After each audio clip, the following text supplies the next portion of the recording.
Olá, o vídeo já vai começar, mas antes, se inscreva aqui no canal, ative o sininho e compartilhe. Meus amados, nós vamos... Som? Som. Tá ligado? Som. Não está funcionando?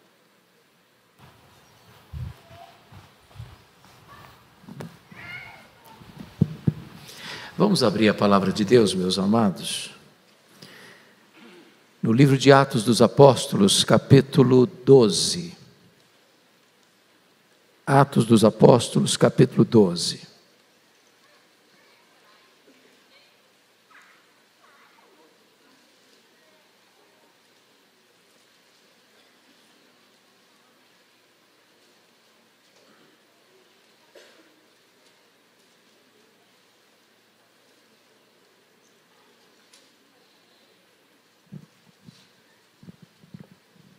Após a leitura desse texto, peço a sua gentileza de manter o texto aberto comigo nesta passagem. Por aquele tempo, mandou o rei Herodes prender alguns da igreja para os maltratar, fazendo passar a fio da espada a Tiago, irmão de João. Vendo ser isto agradável aos judeus, prosseguiu, prendendo também a Pedro. E eram os dias dos pães asmos. Tendo-o feito prender, lançou-o no cárcere, entregando-o a 4 escoltas de 4 soldados cada uma, para o guardarem, tencionando apresentá-lo ao povo depois da Páscoa. Pedro, pois, estava guardado no cárcere, mas havia oração incessante a Deus por parte da igreja a favor dele. Quando Herodes estava para apresentá-lo, naquela mesma noite, Pedro dormia entre 2 soldados, acorrentado com 2 cadeias, e sentinelas à porta guardavam o cárcere. Eis, porém, que sobreveio um anjo do Senhor, e uma luz iluminou a prisão. E tocando ele o lado de Pedro, o despertou, dizendo: levanta-te, depressa. Então as cadeias caíram-lhe das mãos. Disse-lhe o anjo: cinge-te, calça as sandálias. E ele assim o fez. Disse-lhe mais: põe a capa e segue-me. Então saindo o seguia, não sabendo que era real o que se fazia por meio do anjo. Parecia-lhe antes uma visão.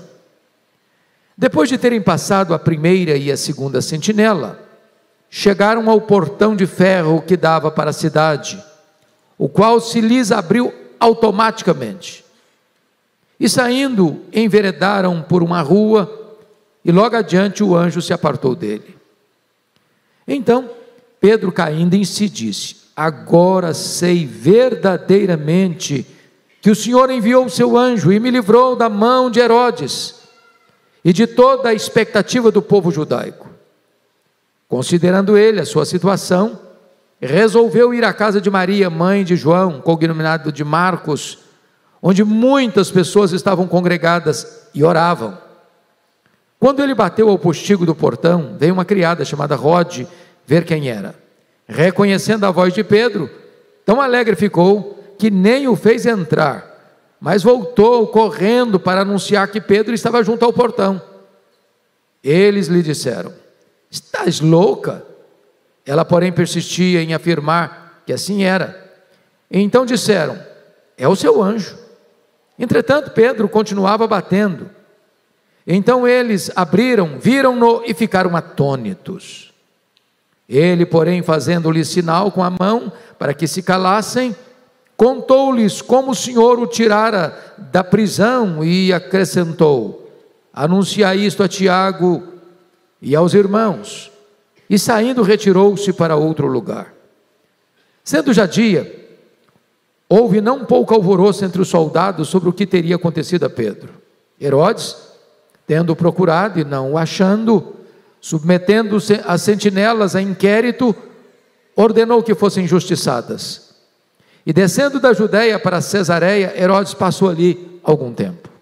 Ora, havia séria divergência entre Herodes e os habitantes de Tiro e de Sidom.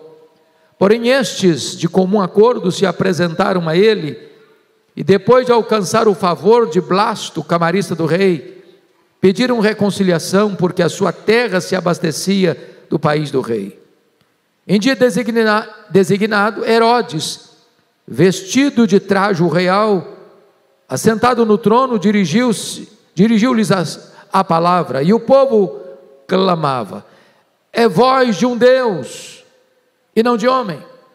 No mesmo instante, um anjo do Senhor o feriu, por ele não haver dado glória a Deus, e comido de vermes expirou.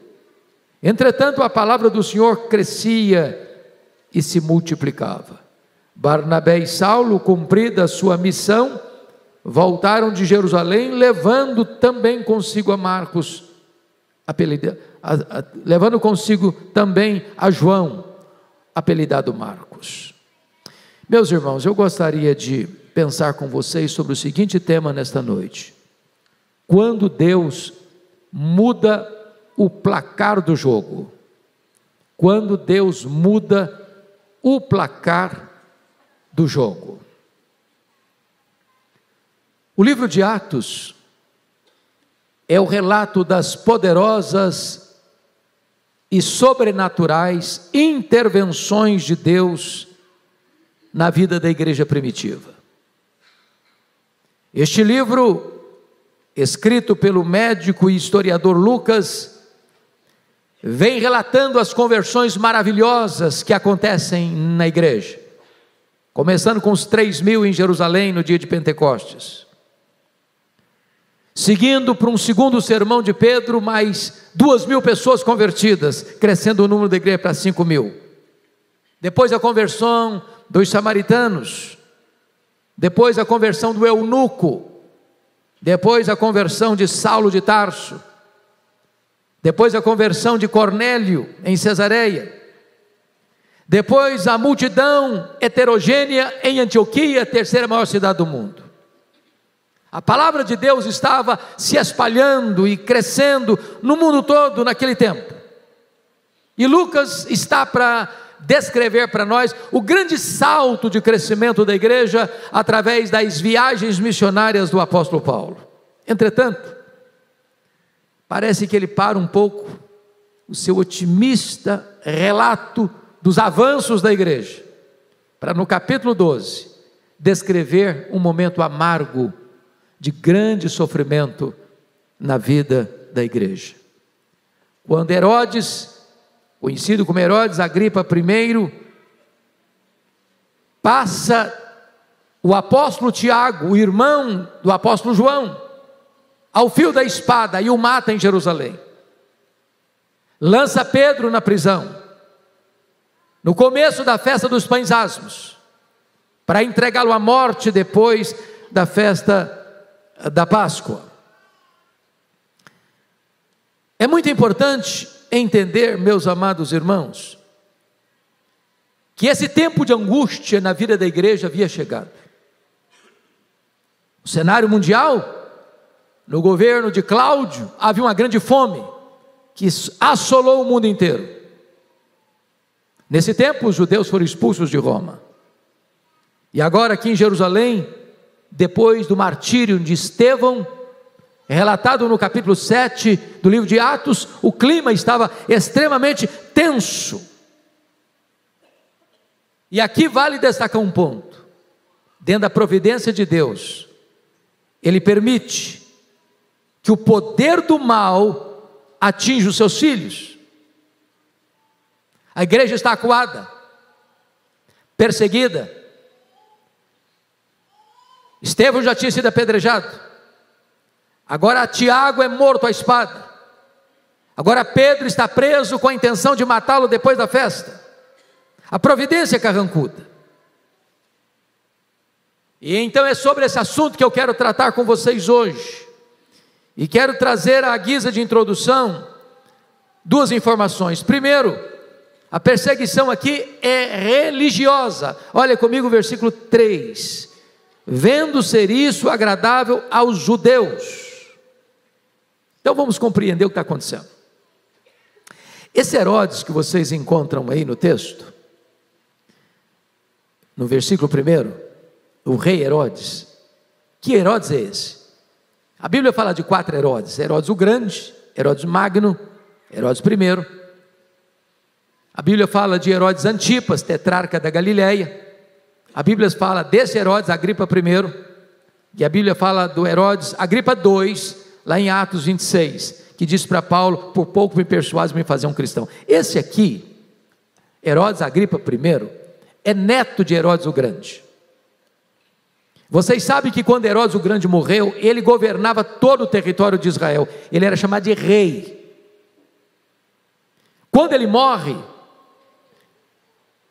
o reino dele é dividido em 4 partes, em 4 tetrarquias: Arquelau, tetrarca da Judeia; Herodes Antipas, tetrarca da Galileia; Filipe, tetrarca de Traconites; e Lisânias, é tetrarca de uma outra região de Israel, de Abilene. Pois bem, esse Herodes aqui, o que acontece? Ele é neto de Herodes o Grande. Quando o imperador morreu, Tibério César, no ano 37 depois de Cristo, ele ajudou, interferiu, cooperou para que Gaio, alguns chamam de Calígula, assumisse o governo no ano 37 ao ano 41. O que ele ganha com isso? Ele ganha a tetrarquia da Judéia e todas as outras tetrarquias, exceto a Judéia, na Galileia, na Pérea, de Samaria. Com a morte de Gaio ou Calígula no ano 43, assume o governo de Roma o imperador Cláudio, que governa até 54. E ele também ajuda, junto ao Senado, para que Cláudio pudesse ter uma grande projeção como imperador, e ele agora ganha de Cláudio o direito também da tetrarquia da Judéia, de tal maneira que, desde Herodes I, que morreu no começo da era do cristianismo, até agora, nenhum dos outros foi chamado de rei. Agora ele é rei em todo o território de Israel, como o seu avô fora. Ele agora comanda todo o território de Israel, Herodes Agripa I. O que acontece? Ele quer ganhar o favor dos judeus. E quando ele mata o Tiago, apóstolo de Cristo, à espada, ele tem uma intenção. Qual a intenção dele? Agradar os judeus. Porque a perseguição até então contra a igreja estava vindo do braço dos próprios irmãos da igreja, que eram os judeus. Então ele faz isso com a intenção puramente agradar os religiosos judeus de Jerusalém. Mas a perseguição também é uma perseguição política. É política. Porque Herodes Agripa I está querendo se consolidar como rei de Israel e alcançar os favores do imperador Cláudio, que agora governa o mundo depois da morte de Calígula em 41. E aqui está, meus irmãos, um fato muito curioso, porque aqui ele está substituindo o governador romano. Vocês se lembram que quando Arquelau foi sacado da tetrarquia da Judéia e colocado um governador romano lá, Pilatos era o 5º governador, agora não tem mais governador romano, volta de novo o governo da família herodiana, da família dos edomitas. Não que os judeus gostassem dele, por 2 razões. Os judeus não gostavam dele: primeiro, por causa da cultura romana que ele tinha, porque tinha estudado em Roma; segundo, eles não gostavam dele pela origem dele, ele era de uma família descendente de Esaú, de uma família edomeia. Então a perseguição tem conotação religiosa, a perseguição tem conotação política. Agora vamos então à exposição do texto, colocado esses elementos de introdução. Primeiro, a prisão de Pedro, uma situação desesperadora, versos de 1 a 5. Se vocês perceberam comigo, Tiago, irmão de João, e Pedro faziam parte daquele núcleo mais próximo de Jesus, daqueles discípulos mais íntimos de Jesus. E aí, tem uma coisa que nós não podemos explicar. Por que que Deus permite que Tiago seja morto à espada? E por que Deus permite que Pedro seja poupado? Você tem duas pessoas piedosas na igreja. Um contrai uma doença grave, crônica, avassaladora e morre. O outro é poupado. A um Deus escuta a oração e cura. A outro Deus escuta a oração e leva. A um Deus age poupando da morte. O outro Deus age permitindo a morte. Por que Deus faz isso? É uma grande pergunta para nós. É uma grande questão para o nosso coração. Quando eu olho para a Bíblia, eu vejo na galeria da fé em Hebreus 11, que uns pela fé fecharam boca de leões, apagaram o fogo da fornalha e enfrentaram as maiores crises e sobreviveram, mas outros pela fé foram cerrados ao meio e morreram. Quais eram mais crentes? Ambos. A uns Deus salva da perseguição, a outros Deus honra por meio do martírio. E a igreja está lidando com essa situação. Uns são libertos pela fé, outros morrem pela fé. Uns continuam lutando na terra, outros permanecem celebrando no céu. Então, Ele é Deus quando livra da morte, e Ele é Deus quando permite a morte. Mas vejamos aqui alguns aspectos da prisão de Pedro. Primeiro, a intenção em prender Pedro era tirar dividendos políticos. Olha comigo o versículo 3. Vendo ser agradável aos judeus, prosseguiu prendendo também a Pedro. Ele queria dividendos políticos. Ele está começando o governo dele, recebe as bênçãos de ser rei de todo o território, e quer agradar os judeus. Então, ele, desta forma, persegue a igreja, massacra a igreja, mata Tiago e prende o apóstolo Pedro. Segunda coisa, a intenção em matar Pedro depois da Páscoa era evitar tumultos. Olha o versículo 4 comigo. Tendo feito prender, lançou no cárcere, entregando a 4 escoltas de 4 soldados cada uma, para o guardarem, tensionando apresentá-lo ao povo depois da Páscoa. Por que ele faz isso? Por que ele mata Pedro, mata Tiago e não Pedro? Porque na verdade o Pedro era o grande líder da igreja. Pedro foi o homem que pregou e 3.000 se converteram em Jerusalém. Ele tornou a pregar e mais 2.000 pessoas se converteram em Jerusalém. Pedro foi aquele camarada que curou o paralítico, na porta do templo Formosa de Jerusalém. Pedro foi aquele indivíduo que desmascarou Ananias e Safira. Pedro foi aquele indivíduo que orou e Dorcas ressuscitou. Pedro foi aquele camarada que foi enviado para Samaria e o Espírito Santo derramou-se sobre os samaritanos. Pedro foi aquele indivíduo que entrou na casa de Cornélio e prega o evangelho para ele, abrindo a porta do evangelho para os gentios. Pedro era o grande líder da igreja. Então, mais cautela com ele. Ele prende, para que depois que todas as pessoas tivessem ido embora, depois dos 7 dias de festa da Páscoa, dos pães asmos, ele pudesse ser apresentado para morrer. Esse Pedro é o grande líder da igreja. Do capítulo 1 ao capítulo 12 de Atos dos Apóstolos, é Pedro o grande personagem que se destaca na igreja. Terceiro lugar, a intenção em colocar Pedro na prisão, e na prisão de segurança máxima, era evitar a sua fuga. Notem vocês, há registros de prisão dos apóstolos no capítulo 4, versículo 3, há registro de prisão dos apóstolos no capítulo 5, versículo 18, mas há registro também no capítulo 4, 23 a 28, que milagrosamente o anjo de Deus ia lá na prisão e arrancava os discípulos de lá, mantendo a prisão fechada, e era uma grande dúvida das autoridades, como é que esses camaradas saem da prisão de segurança máxima?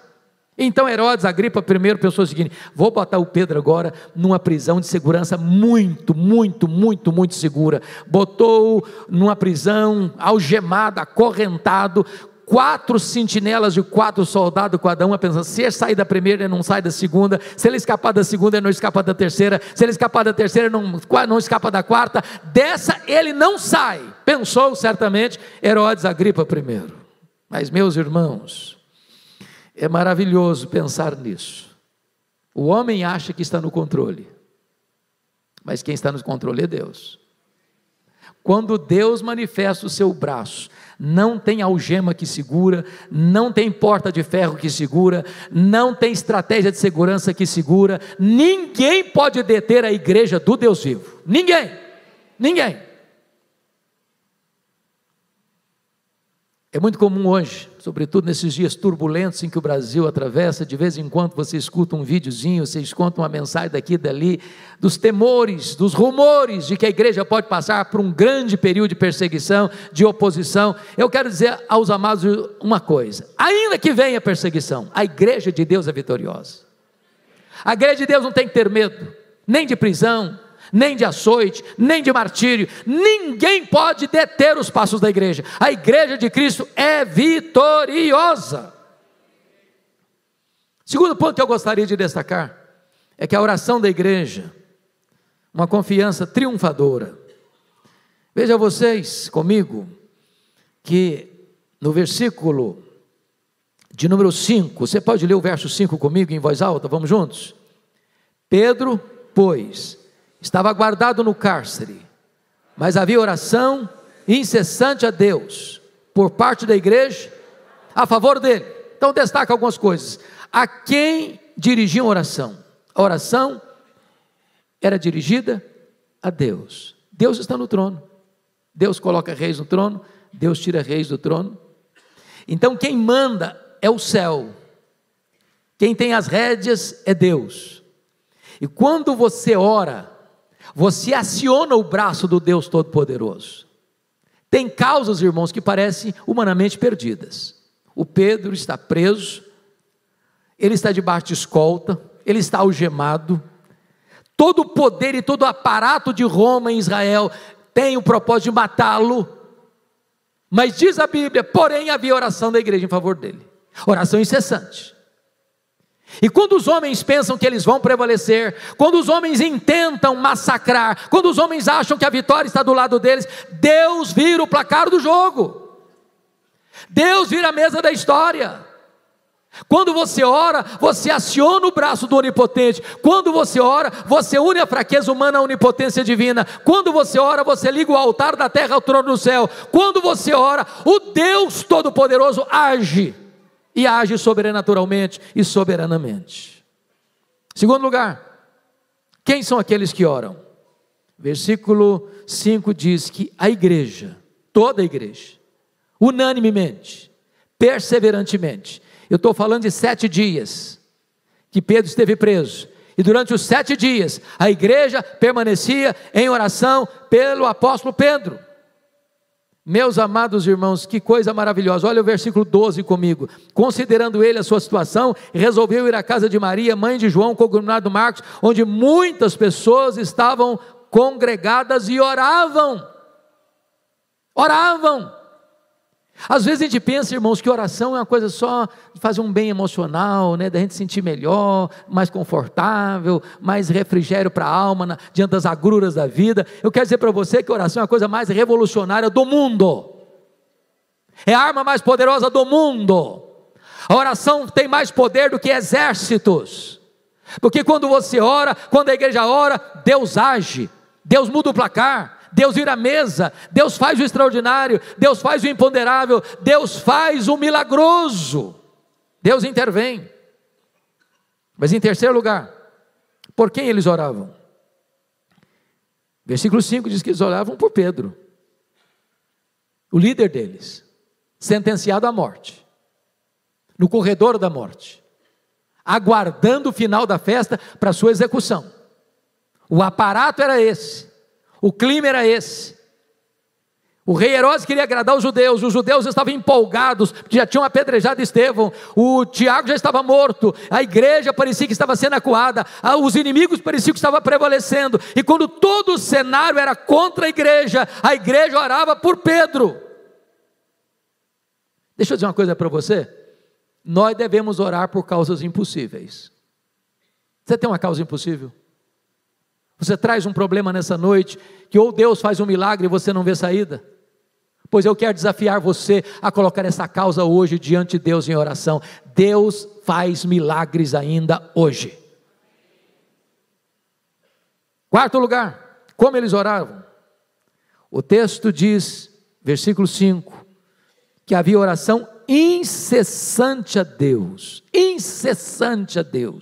7 dias, ora, ele termina de orar, o outro começa a orar de novo, ele termina, o outro começa a orar de novo, e o outro começa a orar de novo, 7 dias, 7 noites, em oração por Pedro, incessante. E a palavra no grego que aparece aqui, a palavra etnos, é a mesma palavra que aparece lá no Getsêmanes, em Lucas 22:14, que Jesus orava com agonia, intensamente, suando sangue. É com essa perseverança e é com essa intensidade que a igreja estava orando por Pedro, por uma causa perdida, por um problema insolúvel, por uma situação humanamente irreversível, entendendo uma coisa: se o braço de Deus se estender, as causas perdidas são vitoriosas. O que o homem não pode fazer, Deus pode fazer. Quando a igreja ora, os milagres de Deus acontecem na terra. Louvado seja o Senhor. Terceiro ponto que eu gostaria de destacar nessa passagem, meus irmãos, é o livramento de Pedro, uma ação milagrosa de Deus, nos versos 6 a 17. Sabe o que me impressiona com Pedro? Olha comigo o versículo 6. Quando Herodes estava para apresentá-lo naquela mesma noite, portanto, depois dos 7 dias da festa, Pedro dormia entre 2 soldados, acorrentado com 2 cadeias, e sentinelas à porta guardavam o cárcere. Se põe no lugar de Pedro. Você está no corredor da morte. Esta é a última noite. Amanhã você vai ser executado. Você está acorrentado. E você tem 4 sentinelas de 4 soldados cada uma vigiando você. Como é que estaria o seu coração? É impressionante isso. Pedro está o quê? Dormindo. Se Paulo e Silas lá na cadeia estavam cantando, Pedro está aqui dormindo. Dormindo que horas? Na noite pressuposta da sua execução. Talvez até recebendo os benefícios da oração da igreja. Deus não só liberta, Deus consola. Deus acalma o coração. E aqui eu destaco algumas coisas para nós. Seu livramento, meu amado irmão, foi na última hora. Versículo 6 diz que foi na noite, naquela mesma noite, quando Herodes estava para apresentá-lo. Você podia fazer algumas perguntas aqui. Por que Deus não impediu que Pedro fosse preso? Por que Deus não tirou Pedro da cadeia na primeira noite? Por que Deus não mandou um anjo para fulminar o Herodes antes dele botar Pedro na cadeia? Por que Deus esperou até a última noite, a noite no dia seguinte que ele seria executado, para livrá-lo? Tem hora, meu irmão, que Deus deixa você ir no último furo da correia, a última volta do ponteiro, para que todos saibam de uma coisa: quando todos os recursos da terra se esgotam, os recursos dos céus continuam disponíveis. Quando os homens não sabem mais o que fazer, Deus entra com a sua providência e muda o placar do jogo e vira a mesa da história. Às vezes o Senhor vem na nossa vida, é na 4ª vigília da noite. É na hora que você diz: agora não tem mais jeito. Pois aí tem jeito ainda, quando Deus intervém. Segunda coisa que eu destaco é que o livramento de Pedro foi resultado da interação da providência natural e da providência sobrenatural. O que é providência natural? A igreja está orando. O que é providência sobrenatural? Um anjo é escalado para ir lá.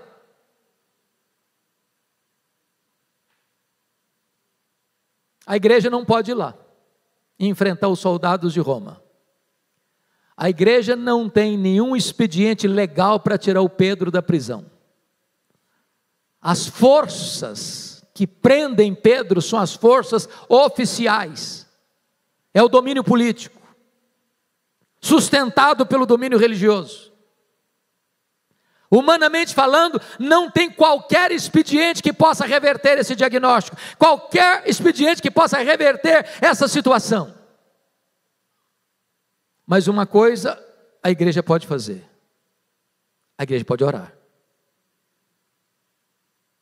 Meus irmãos, um crente pode perder a liberdade, um crente pode perder os seus bens, um crente pode perder a sua saúde, um crente pode perder a sua família, um crente pode perder todos os seus direitos, mas ninguém pode tirar do crente o privilégio que ele tem de orar a Deus. Se cortarem a sua língua, ele ora no pensamento, ele ora no silêncio, ele ora com gemidos. Ninguém pode calar a voz da oração. E enquanto houver oração na terra, haverá o céu se movendo, o inferno tremendo e milagres acontecendo na terra. Louvado seja o Senhor. Mas a providência sobrenatural é que Deus manda um anjo. E sabe, meus amados irmãos, o que eu acho incrível é que o anjo desperta Pedro e anestesia os guardas. As algemas se abrem automaticamente, e ele vai passando pelas 4 escoltas, até que chega no pátio exterior e tem um grande portão de ferro, e o anjo aperta o controle remoto, e o portão se abre automaticamente. Eu quero dizer para você que o anjo do Senhor acampa-se ao redor dos que o temem e os livra. Quantos livramentos de Deus nós já recebemos, sem nunca saber que foi o anjo do Senhor. Quantos acidentes você foi poupado, quantos perigos de ameaças de morte você foi poupado. E o anjo do Senhor não só trabalhou lá, eles trabalham ainda hoje para nos abençoar, para nos guardar, para nos assistir, para nos consolar, para nos fortalecer, para nos trazer livramento.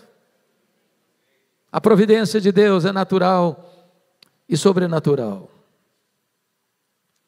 Mas o que é muito interessante, meus amados irmãos, é que está escrito, vejam vocês, no versículo 11, então Pedro, caindo em si, disse: agora sei verdadeiramente que o Senhor enviou o seu anjo e me livrou da mão de Herodes e de toda a expectativa do povo judaico. Pedro entende uma coisa: havia uma expectativa do povo judaico de quê? De que ele fosse morto.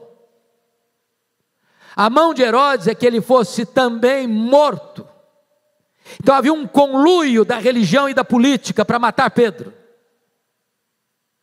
E Deus ouviu a oração, e Deus enviou o anjo, e Deus livrou. E a palavra livrou aqui no versículo 11 é a mesma palavra determinada do Êxodo, onde Deus livra o seu povo, Deus tira da escravidão, Deus tira da morte, Deus tira para a liberdade, Deus tira para a vida, Deus tira para a salvação.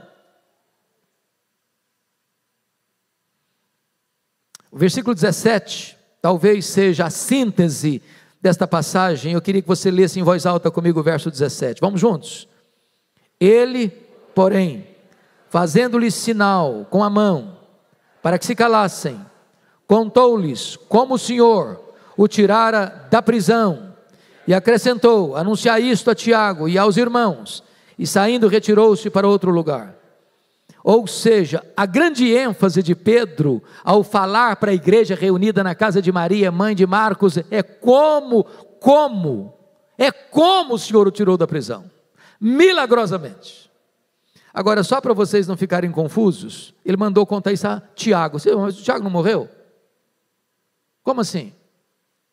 O Tiago que morreu à espada por ordem de Herodes foi o Tiago apóstolo, irmão de João.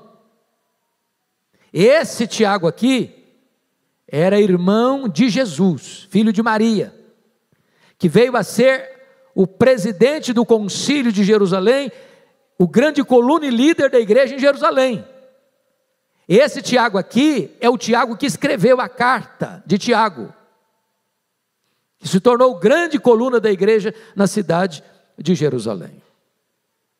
Mas em quarto lugar, irmãos, o livramento de Pedro foi uma grande surpresa para a igreja. Olha o versículo de 12 a 17, e o texto é muito curioso, porque o Pedro, no verso 12, diz que considerando a situação de perseguição, de angústia, de temor, de situação de opressão, ele resolveu ir à casa de Maria, mãe de João, onde estavam muitas pessoas congregadas e oravam.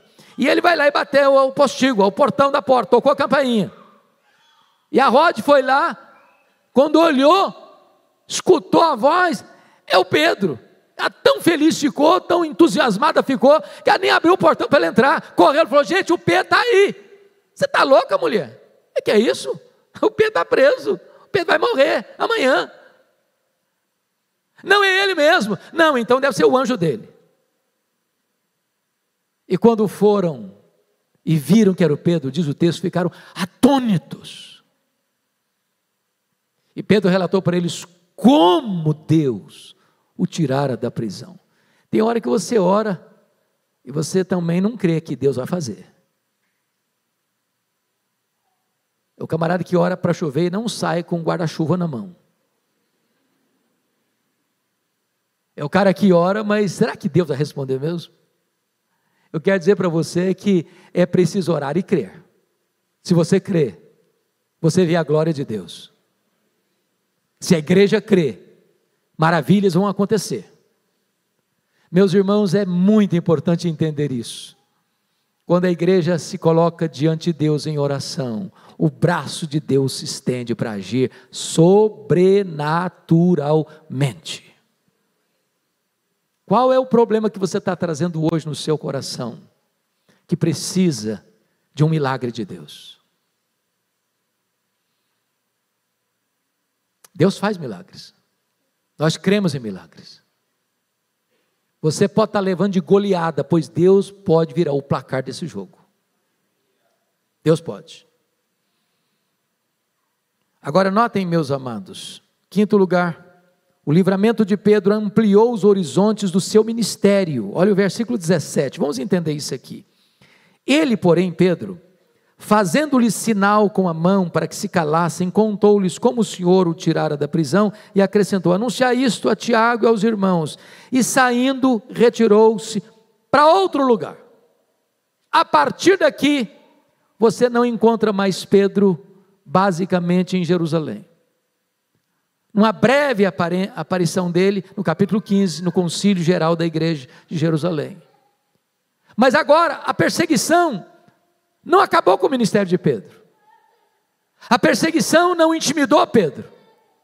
A perseguição levou Pedro para outros horizontes. E se você ler em 1 Coríntios capítulo 9, versículo 5, Pedro com a sua mulher começou a fazer missões em outras paragens, ampliou, alargou as fronteiras do ministério dele. Meus irmãos, a perseguição, em vez de destruir a igreja, a perseguição promove a igreja. O sangue dos mártires é o adubo para a sementeira do evangelho.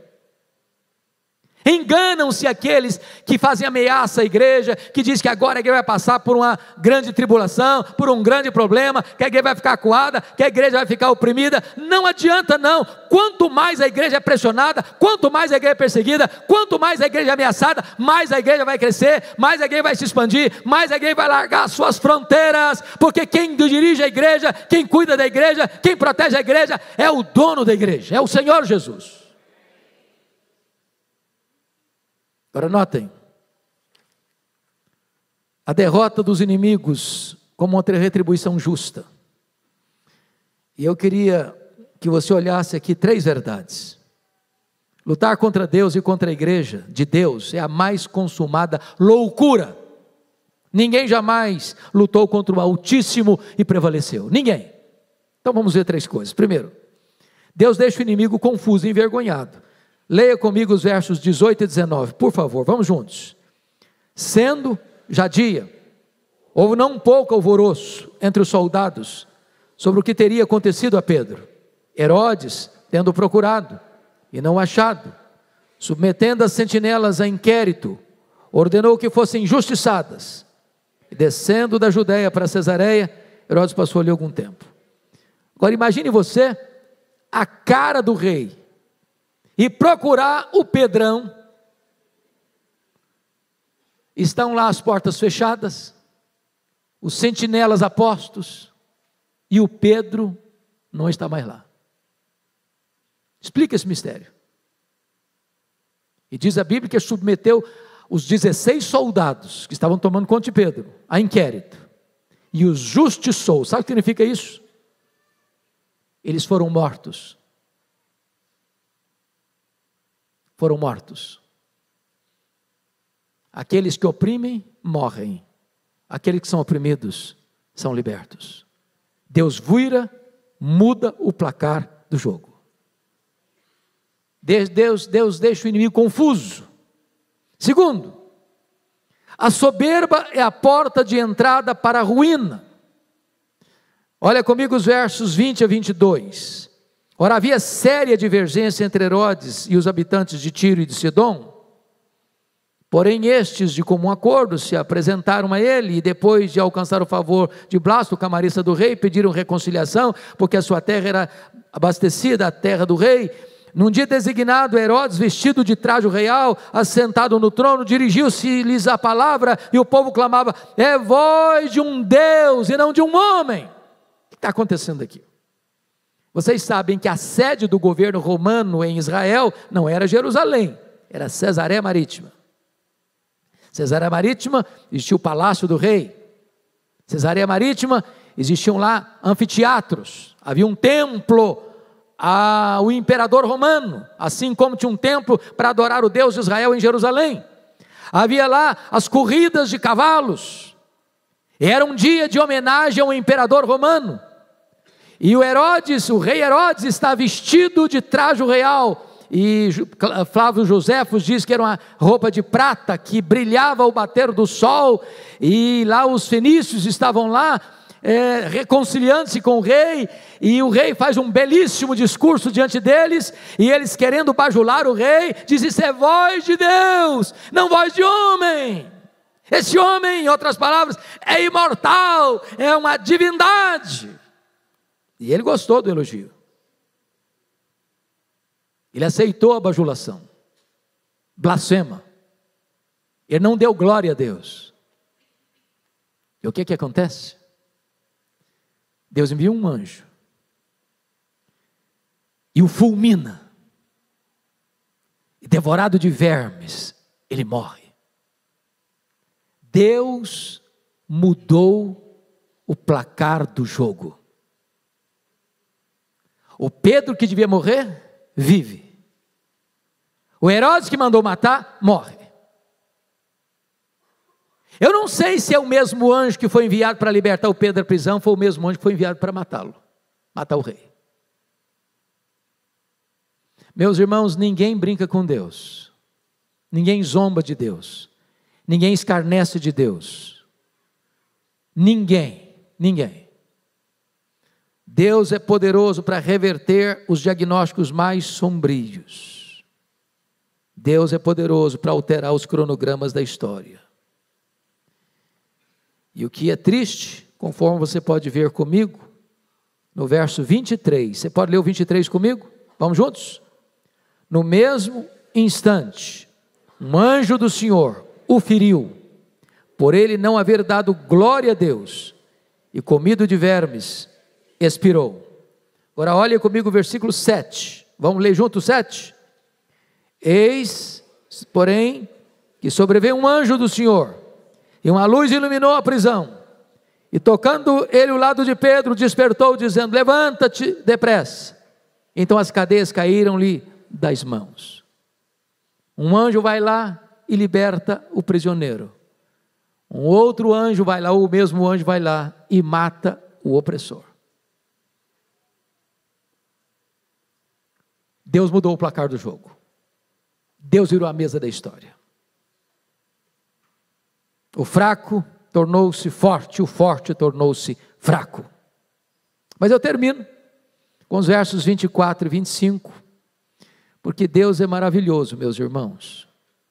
Quando você começa o capítulo 12, você diz: meu Deus, logo agora que a igreja estava indo tão bem, o evangelho crescendo, a igreja animada, conversões em massa, conversões além do território de Israel, os samaritanos se convertendo, os gentios se convertendo, a obra de Deus avançando para além das fronteiras, avivamento na Antioquia, tá coisa acontecendo assim, as mil maravilhas, a igreja estava empolgada. Aí começa a opressão, aí o Tiago é passado ao fio da espada, aí Pedro é preso, e aí a igreja geme, e chora, e ora, e você diz, meu Senhor, como é que vai ser? Mas eu quero dizer uma coisa para você, meu amado irmão, sempre que o mundo tenta destruir a igreja, ele promove a igreja, sempre. Entenda isso, querida, a igreja de Deus, quando anda na presença de Deus, ela é indestrutível. As prisões não abalaram a igreja, as fornalhas não abalaram a igreja, as arenas não abalaram a igreja, as feras não abalaram a igreja, as fogueiras não abalaram a igreja. A igreja de Deus não pode ser parada pela mão do homem, é Deus quem dirige a sua igreja. E o que acontece aqui? Preste atenção, duas coisas. Primeiro, depois da prova, a igreja torna-se mais ousada na pregação da palavra. Eu queria que você lesse com todo entusiasmo comigo o versículo 24.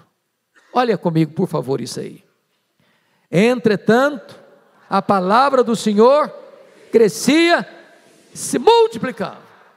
Bendito seja Deus. Na hora que você diz, não, está muito difícil, o clima está pesado, a igreja vai passar por uma grande tribulação, nós vamos encolher, as portas do inferno parecem que estão acuando a igreja. Quando você pensa que o cenário é de goleada contra a igreja, Deus vira o jogo, Deus altera o cronograma, Deus vira a mesa da história, e a palavra de Deus cresce e se multiplica. Oh, louvado seja o Senhor. Louvado seja o Senhor. Bendito seja Deus. A obra de Deus prosseguia a despeito da morte de Tiago e da ausência de Pedro. Mas, finalmente, meus irmãos, finalmente, depois da prova, a igreja amplia sua visão missionária. Versículo 25. Barnabé e Saulo, cumprida sua missão, voltaram de Jerusalém, levando também consigo a João, apelidado de Marcos. Que missão era essa? É só você ver comigo no capítulo 11, em virtude daquela fome no período de Cláudio, os crentes lá de Antioquia enviaram ajuda financeira aos presbíteros por intermédio de Barnabé e Saulo, no capítulo 11, verso 30. E eles levaram essa oferta.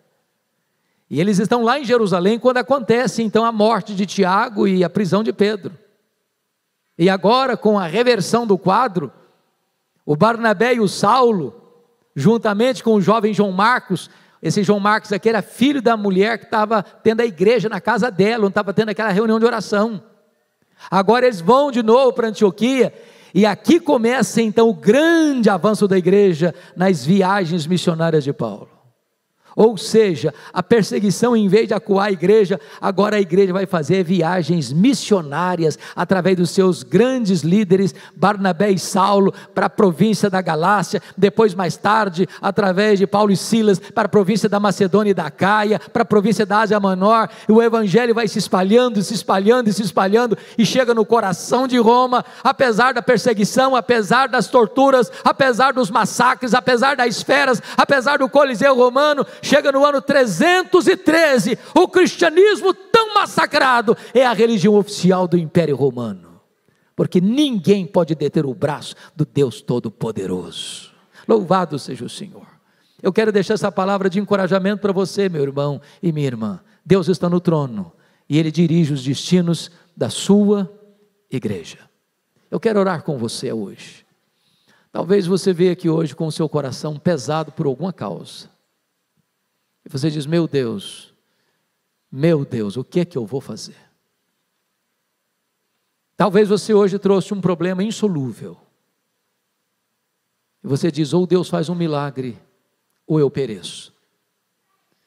E eu queria convidar você para colocar essa causa diante de Deus hoje, e experimentar e esperar de Deus um milagre. Se você quer colocar essa causa diante de Deus, eu peço a você que fique em pé onde você está. E eu quero orar por você, por esta causa. Deus está neste lugar. Ele é o mesmo Deus ontem, Ele é o mesmo Deus hoje, Ele é o mesmo Deus eternamente. Ele nunca mudou, Ele tem o mesmo poder, a mesma compaixão. E hoje Ele pode visitar o seu coração com graça e poder. Senhor, aqui está o teu povo, a tua igreja, igreja comprada, remida, lavada no sangue do Cordeiro. Aqui estamos, Senhor, porque cremos que tu estás no controle da história. Tu és aquele que levanta reis, abate reis, levanta reinos, abate reinos. Tu és aquele que transforma o sangue dos mártires em sementeira do Evangelho. Tu és aquele que transforma derrotas em vitórias. Tu és aquele que transforma, Deus, amarguras e dores em motivos de sorriso e de alegria. Tu és aquele que cura o enfermo, Tu és aquele que liberta o cativo, Tu és aquele que salva o perdido, Tu és aquele que liberta o encarcerado, Tu és o Deus que faz com que a mulher estéril seja alegre mãe de filhos, Tu és aquele que abre os olhos aos cegos e faz o coxo andar. Tu és o Deus Todo-Poderoso, e nesta noite, Senhor, sonda o coração do teu povo, visita o coração da tua igreja, anima e encoraja a tua igreja, Senhor, para que ela avance, apesar das circunstâncias, sabendo que tu podes mudar o placar do jogo da nossa vida, mudar e alterar a mesa da história da nossa vida, e nos dar vitória no meio de tantas lutas e dores. Louvado seja o teu nome. Bendito é o nome do nosso amado Salvador Jesus, em nome de quem nós choramos, aleluia, amém.